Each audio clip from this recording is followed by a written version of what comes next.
Mark Magnifico magsayo palag sa The Monster ng Japan na si Naoya Inoue. Ayon nga po sa post ni Pinoy Boxing Prodigy mga idol, open daw si magsayo na labanan ang bagong undisputed super bantamweight champion na si Naoya Inoue. Sa kasalukuyan mga idol, lumalaban itong si Magsayo sa super featherweight division o 130 pounds, habang lumalaban naman itong si Naoya Inoue sa kasalukuyan sa super bantamweight division o 122 pounds. Ibig sabihin mga idol, kung sakaling papalag si Inoue sa ating kababayan na si Magsayo, kailangan ni Inoue na umakyat ng dalawang dibisyon. Oh! A huge KO!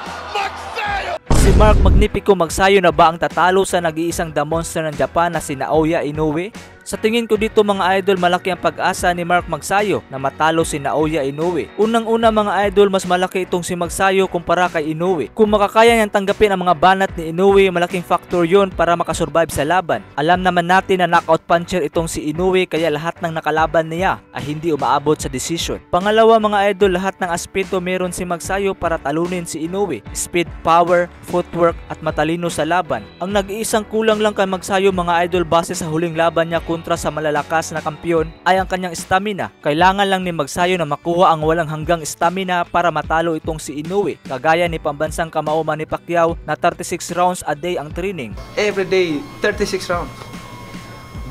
And the fight is 12 rounds, so it's easy.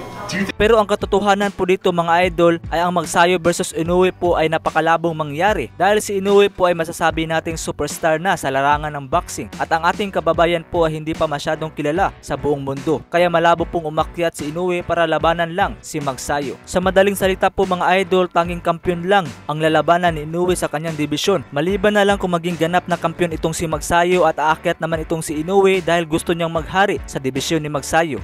Pero kung sakaling papalagan ni Naoya Inoue si Mark Magsayo mga idol, asahan po natin na malaki ang pag-asa ng ating kababayan na si Mark Magnifico Magsayo.